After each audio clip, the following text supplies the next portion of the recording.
Tuesday morning, and during the night the wind drops and drops and drops and 4 knots. So we put up a second head sail. We're going to take the first one down, a slightly bigger head sail, just to keep our speed up. And when we launched it, it flicked out through on the starboard side. That one we were running was on the port side, and it seemed to stay there, so we've left it, and we're now running twin head sails for the first time. So I'm going to whip the camera around and show you. Here we go, twin head sails, no main, creaming along really nicely. Now it's daylight, we're going to put the pole on the starboard side one. So the starboard side one is just sailing by the lee. The wind is coming just over the starboard quarter, and so we'll put the pole on it, stop it swinging, but it's working really well and we're flying along. It's great stuff. No, right. Erin, would you just like to hold up? This is what Erin is feeding me. It's not mouldy, it's because somebody put the freezer on freeze setting, and so the vegetables all got frozen and defrosted, and that's what they look like. Well, it got frozen because we had to put tuna in it. The big tuna we cooked, we caught, we had to freeze it. So, you know, hey, can't have everything. So what are you doing here, Erin? Making a sugar spoon. So here we are on passage from Gran Canaria to Martinique. We're best part of 600 miles out into the Atlantic, and Erin's got the Dremel out and she's making a spoon out of a piece of wood. Can we see the back of the handle, what you've got there? Look at that. It's a bit scuzzy at the moment. No, it's going to look really nice when it's done. And so is this spoon for a special person, Erin? It's for Darling John. No, it can't be, no. Why is it so warm in here? Well, it's quite warm in here, Erin, because we're heading west into the warmer climate, and you've got the cooker on, and we have to have the hatch closed because it keeps raining outside, and because we're going downwind, the rain is blowing into the saloon and straight into the nav station, and we get the occasional cross wave that hits the quarter on the stern and splashes water through down the companionway.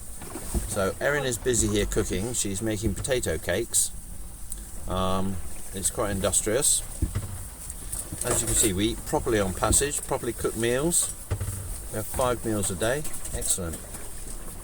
How's it going, Erin? That's alright, they're not totally stuck to the pan. Sounds like good news. You think it's going to be properly edible? It looks it to me. So this is lunch. You're going to flip it? Not in my face. Okay. This is not going to work, is it? Oh, look at that! Not in my face, please.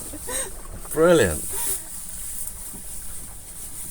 We're lucky to have a resident chef who is an expert in all things chefing. And being able to cook when the boat's like this, I mean, I'll just show you what the cooker's doing in a minute.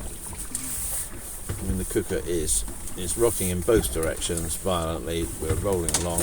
Look at that. Yep, so it's pretty good.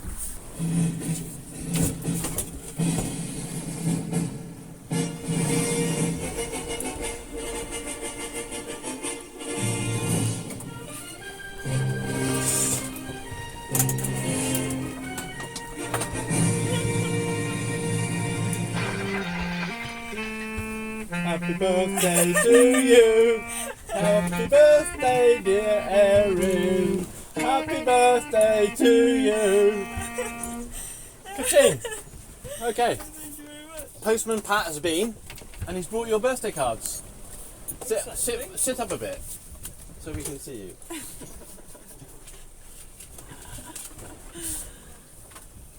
Oh, very nice.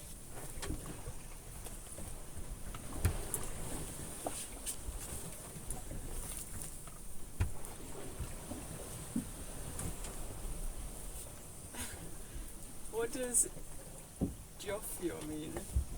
Offio? You can translate it later. Thank you very much.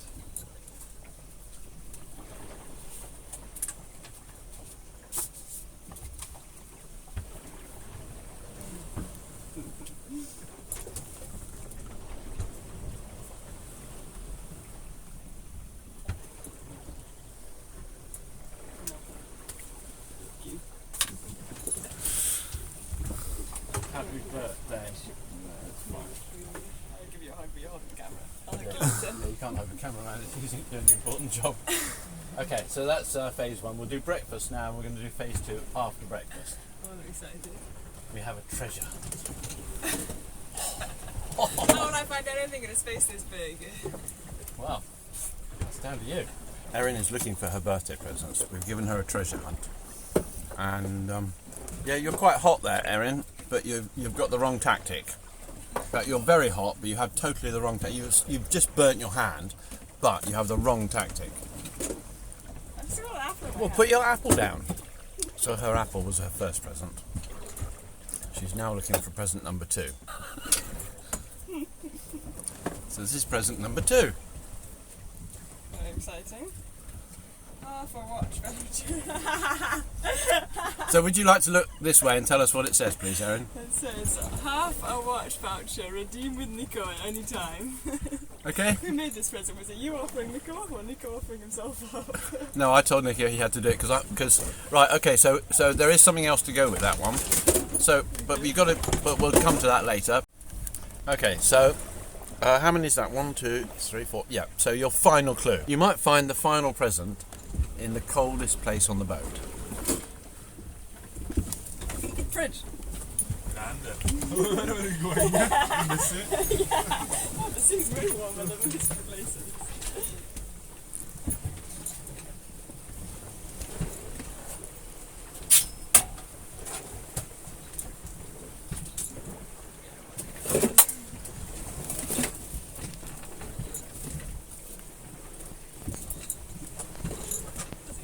It was at the top. It's at the top. You could have picked it out right out without moving anything.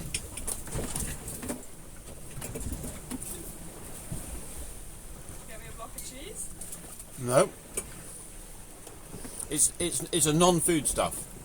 Well, sometimes things are in an obvious place but not obvious.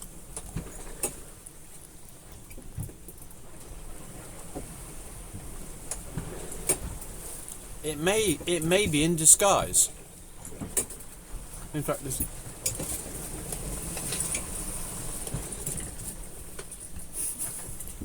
something off about the milk.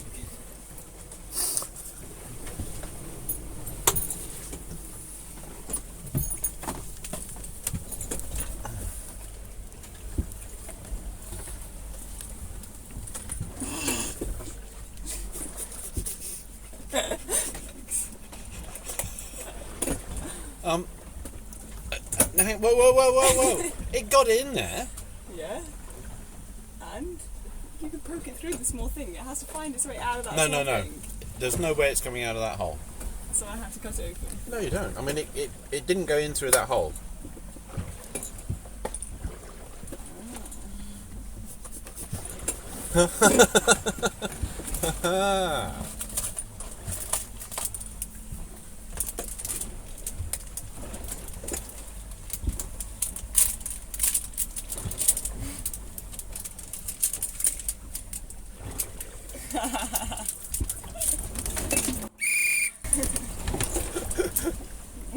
Wants to help me find my way back to Lambeth.